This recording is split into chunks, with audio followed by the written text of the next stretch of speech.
ओम भास्कराय नमः। हरे कृष्ण। प्रिय भक्तगणों, आज है पौष मास का रविवार। जिस प्रकार सावन के महीने में सोमवार का महत्व होता है, उसी प्रकार पौष मास में रविवार का महत्व होता है। जिस प्रकार पौष के महीने में सूर्य भगवान की पूजा करने का विधान है और प्रत्येक रविवार को व्रत करने का विधान है। सूर्य भगवान की कृपा से भक्त को आयु, बल, मान सम्मान और भक्त की मनोवांछित वस्तु की प्राप्ति होती है। तो आइए सुनते हैं पौष मास की बड़ी ही पौराणिक और दुर्लभ कथा। उससे पहले हम सुनेंगे सीता माता की बड़ी ही शुभदायिनी और अनंत फलों को देने वाली पौराणिक गाथा। सूर्य देव को वेदों की आत्मा माना जाता है। सूर्य देव से ही पृथ्वी प्रकाशमान है। सूर्य देव को नवग्रह का राजा कहा जाता है और पंचदेव में भी सूर्य देव का विशेष स्थान है। भगवान सूर्यदेव ही ऐसे देवता हैं जो प्रत्यक्ष रूप से सबके समक्ष दर्शन देते हैं। इस महीने में आप काम आने वाली अर्थात योग्य आने वाली वस्तुओं का दान भी कर सकते हैं। अब आप कथा सुनिए। नित्य नेम की कथा में सीता माता की कथा, उसके बाद आप सुनेंगे मार्गशीर्ष मास का अध्याय। तो चलिए सीता माता की इस पावन कथा का श्रवण करते हैं। कहते हैं कि एक बार श्री राम प्रभु को कहीं बाहर जाना पड़ा। सीता माता हर रोज का नित्य नियम किया करती थी। वह हर रोज श्री राम को कथा सुनाया करती थी। एक दिन श्री राम भगवान को किसी काम के लिए बाहर जाना पड़ गया तो सीता माता कहने लगी कि प्रभु, मेरा तो 12 वर्ष का नित्य नियम है, अब मैं बाहर जाएंगे तो मैं कथा किसको सुनाऊंगी। श्री राम ने कहा, तुम कुएं की पाल पर जाकर बैठ जाओ, वहां औरतें पानी भरने आती हैं, उन्हें तुम अपनी कथा सुना देना। सीता माता कुएं की पाल पर जाकर बैठ जाती है। एक स्त्री आई, उसने रेशम की जरी साड़ी पहन रखी थी और सोने का घड़ा ले रखा था। सीता माता उसे देखकर कहती है, बहन, मेरा 12 वर्ष का नित्य नेम सुन लो। वह स्त्री बोली कि मैं तुम्हारा नित्य नेम सुनूंगी तो मुझे घर जाने में देर हो जाएगी और मेरी सास मुझसे लड़ेगी। उसने कहानी नहीं सुनी और वह ऐसे ही चली गई। उसकी रेशम जरी की साड़ी पट गई, सोने का घड़ा मिट्टी के घड़े में बदल गया। सास ने देखा तो पूछा कि यह किस दोस्त को अपने सर लेकर आई है। बहू ने कहा कि कुएं पर एक औरत बैठी थी, उसने कहानी सुनने के लिए कहा, लेकिन मैंने उसकी कहानी नहीं सुनी। उसी का यह परिणाम हुआ। बहू की बात सुनकर अगले दिन वही साड़ी और घड़ा लेकर सास कुएं की पाल पर गई। सास को वही माता सीता बैठी मिली और माता सीता ने कहा, बहन, मेरी कहानी सुन ले। सास बोली कि एक बार छोड़, मैं तो 4 बार कहानी सुन लूंगी। राम आए, लखन आए, देश के पुजारी आए, नित्य नेम का नेम लाए। राम आओ बैठो राम, तपी रसोई जियो राम, माखन मिश्री खाओ राम, दूध बतासे पायो राम, सूत के पल को माठो राम, साल दुसाला पाठो राम, साल दुसाला ओढ़ो राम, जब बोलूं तब राम ही राम, राम सवारे सबके काम, खाली घर भंडार बड़े भरेंगे, सबका बेड़ा पार करेंगे, जय श्री राम, जय श्री राम। सास बोली कि बहन, कहानी तो बहुत अच्छी लगी। कहानी सुनकर सास चली गई और उसकी साड़ी फिर से जरी की बन गई। मिट्टी का घड़ा फिर से सोने के घड़े में बदल गया। बहू कहने लगी, सासू माँ, आपने ये सब कैसे किया। सास ने कहा कि बहू, तू दोष लगा के आई थी और अब मैं दोष उतार कर आ रही हूँ। बहू ने फिर सास से पूछा कि कुएं वाली स्त्री कौन है। सास बोली कि वे सीता माता थी, वो पुराने को नया कर देती हैं, खाली घर के भंडार भर देती हैं, वह लक्ष्मी जी का वास घर में कर देती हैं, आदमी जो भी हो इच्छा उसे पूरी कर देती हैं। बहू बोली कि ऐसी कहानी मुझे भी सुना दो। सास बोली कि ठीक है, तुम भी सुनो। सास ने कहानी सुनानी प्रारंभ कर दी।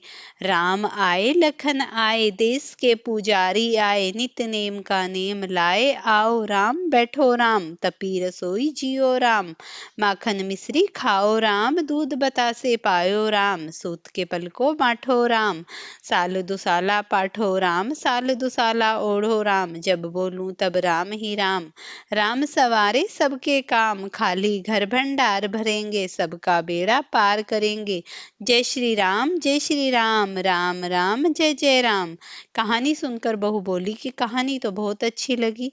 सास ने कहा, ठीक है, इस कहानी को रोज कहा करेंगे।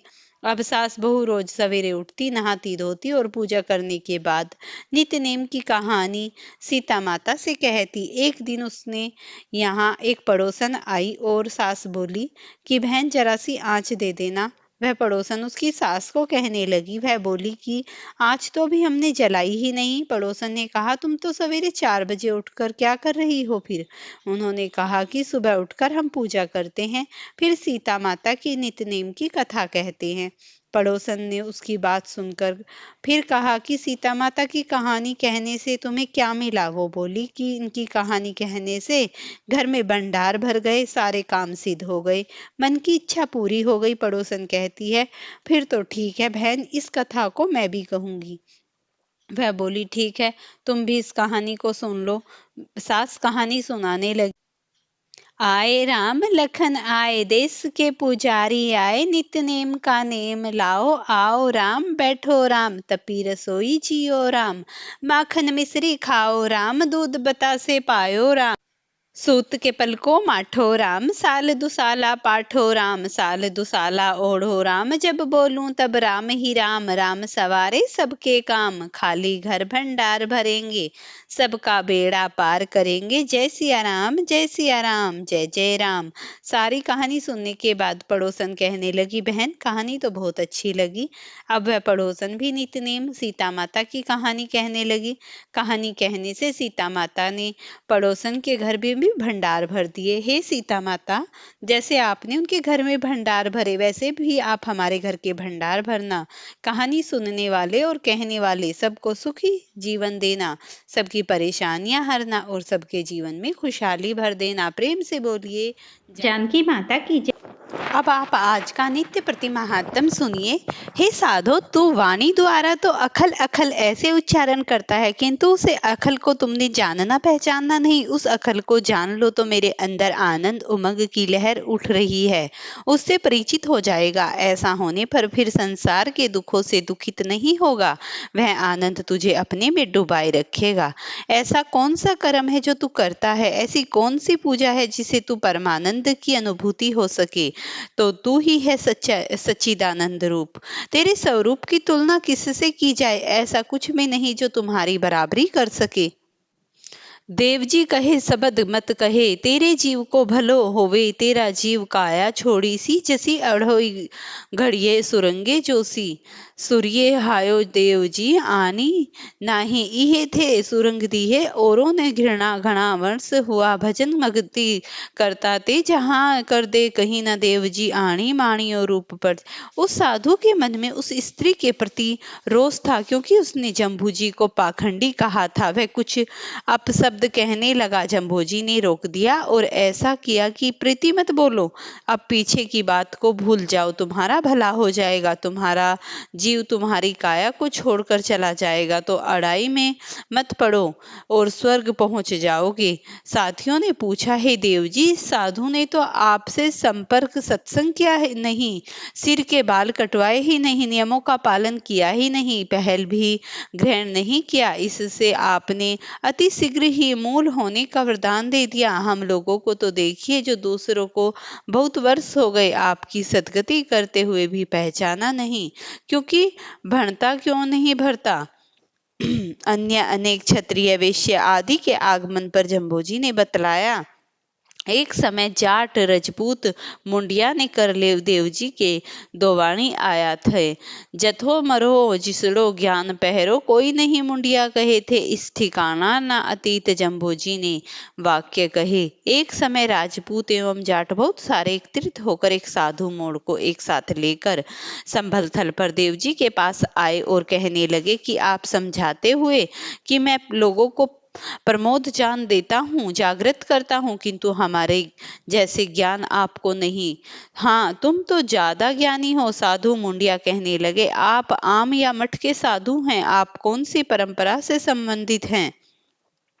जम्बोजी ने शब्द सुनाया, जो मनुष्य घोड़े पर तो चढ़ना चाहता है किंतु पगड़ा रखाए नहीं बांधता, रगड़ा तो पैर रखकर घोड़े पर चढ़ा जा सकता है, वरना पगड़ा चढ़ना नादानी है, अज्ञानता है। उसी प्रकार से सर्वोच्च शिखर वैकुंठ धाम तो पहुंचना चाहता है, किंतु साधना रूपी मार्ग नहीं पड़ता, तो ऐसे पुरुष के कर्मों के बारे में क्या विचार करें। उनका कर्म तो बिना बीज की खेती की तरह ही व्यर्थ है।